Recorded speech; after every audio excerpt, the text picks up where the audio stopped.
दोस्तों अभी कुछ ही दिन पहले तक रशिया ने सबकी आंखों में धूल झोंकते हुए कहा था कि उसका यूक्रेन पर हमला करने का कोई इरादा नहीं है, लेकिन कल सुबह से दुनिया भर से आती खबरें कुछ और ही मंजर दिखा रही हैं।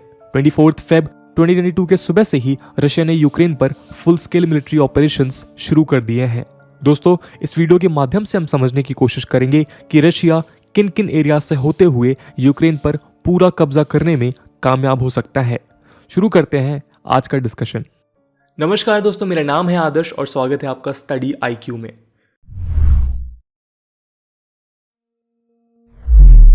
रशिया एंड यूक्रेन यूरोप की सबसे लार्जेस्ट कंट्रीज हैं। ये पड़ोसी देश 15 सोवियत रिपब्लिक्स का हिस्सा थे जिनसे मिलकर USSR बना था। 1991 में सोवियत यूनियन के कोलैप्स के बाद यूक्रेन एक इंडिपेंडेंट कंट्री बन गया और रशिया से दूरी बनाए रखने लगा। लेकिन मार्च 2014 में रशिया ने क्राइमियन पेनिनसुला पर हमला करके उसको अपना हिस्सा बना लिया।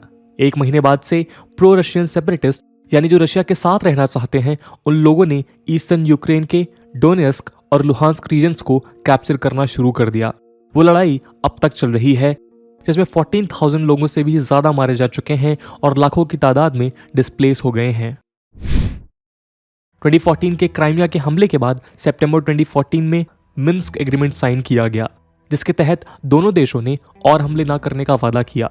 पर यह एग्रीमेंट कुछ दिन भी नहीं चला और हमले होते गए।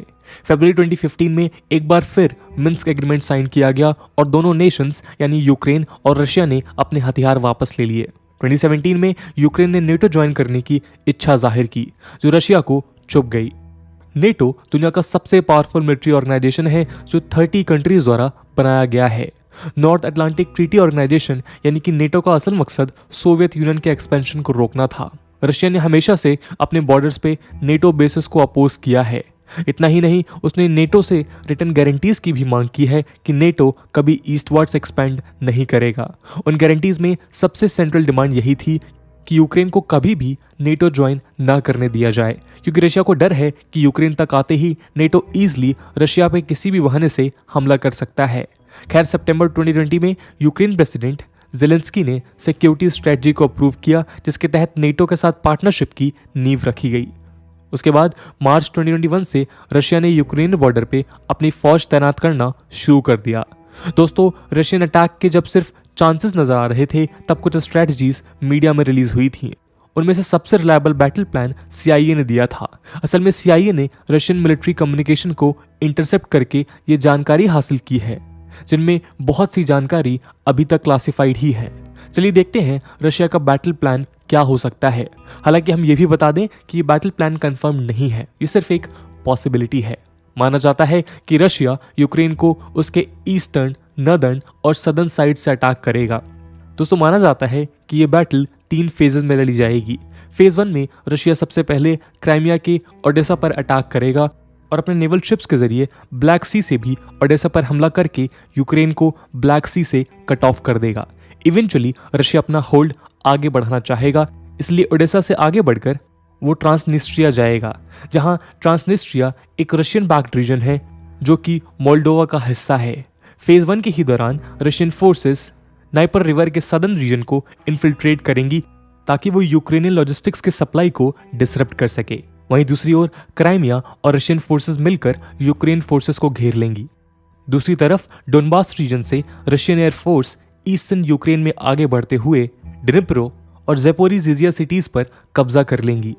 गौर करने वाली बात यह है कि ये सिटीज भी नाइपर रिवर पर ही लोकेटेड हैं। इन मेजर सिटीज पर इन्वेजन के बाद रशियन फोर्सेस का ट्रांसनिस्ट्रिया से लेकर डोनबास तक एक कंटिन्यूअस लैंड ब्रिज बन जाएगा। पूरा सदर्न यूक्रेन रशिया के कंट्रोल में आते ही रशिया यूक्रेन से पॉलिटिकल टर्म्स पर सरेंडर करने की मांग करेगा। अगर यूक्रेन उन शर्तों को नहीं मानता और सरेंडर नहीं करता तो रशिया अटैक का फेज 2 शुरू करेगा। नॉर्थ ईस्ट बेलगोरोड से रशिया की सेना यूक्रेन की अगली मेजर सिटी खार्किव को सराउंड करेगी। आर्मी की मदद से रशिया पोल्टावा की तरफ बढ़ेगी जो नाइपर रिवर के पास है। खार्किव और पोल्टावा को कब्जा में लेते ही यूक्रेन का गैस, इलेक्ट्रिसिटी और फूड सप्लाईज कट ऑफ हो जाएगा, जिसके चलते ये सिटीज अपने हथियार डाल देंगी। तो दोस्तों फेज 2 में आते आते रशिया के पास यूक्रेन की नाइपर रिवर के ईस्ट साइड की मेजर सिटीज होंगी और फिर रशिया शुरू करेगा सेकेंड राउंड ऑफ नेगोशिएशंस और इसके फेल होने पर रशिया लॉन्च करेगा फेज 3। फेज 3 रशिया का फाइनल पुश होगा।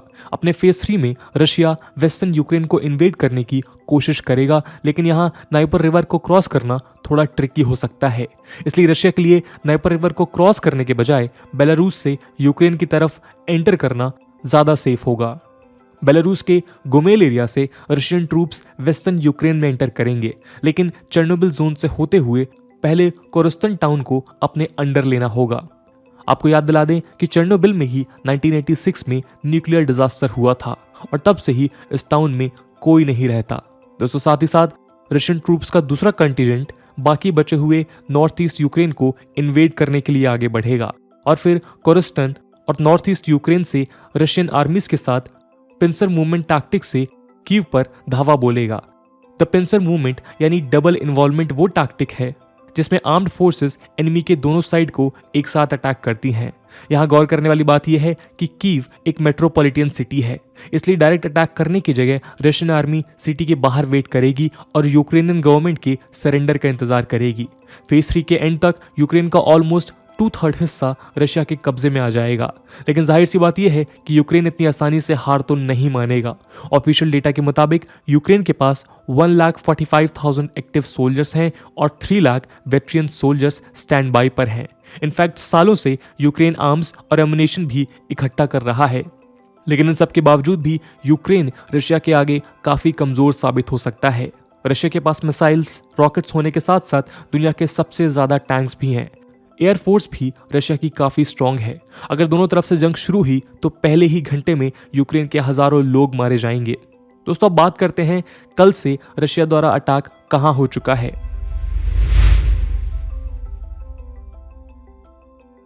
रशिया ने 2 दिन पहले ही डोनबास रीजन में स्थित डोनेस्क और लुहांस्क को पीपल्स रिपब्लिक घोषित किया था, जिससे पूरे विश्व में एक सदमे की लहर दौड़ गई थी।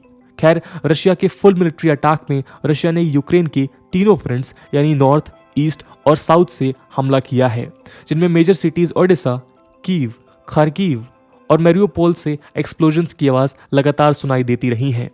वहीं यूएसए का दावा है कि उसे क्रेडिबल रिपोर्ट्स ने बताया है कि चेर्नोबिल न्यूक्लियर प्लांट में भी रशिया ने कई लोगों को बंदी बनाया हुआ है, जो काफी चिंताजनक खबर है। तो दोस्तों, ये थी एक पॉसिबिलिटी कि किस तरीके से रशिया यूक्रेन को इन्वेड कर सकता है। इस पूरे प्रेडिक्शन को लेकर आपका क्या ओपिनियन है, कमेंट सेक्शन में जरूर बताइएगा। आज की वीडियो के लिए इतना ही। आई होप आपको वीडियो पसंद आई होगी और अगर पसंद आई है तो अपने दोस्तों के साथ शेयर करना मत भूलिएगा। हम मिलते हैं अगले वीडियो में, तब तक के लिए जय हिंद, जय भारत।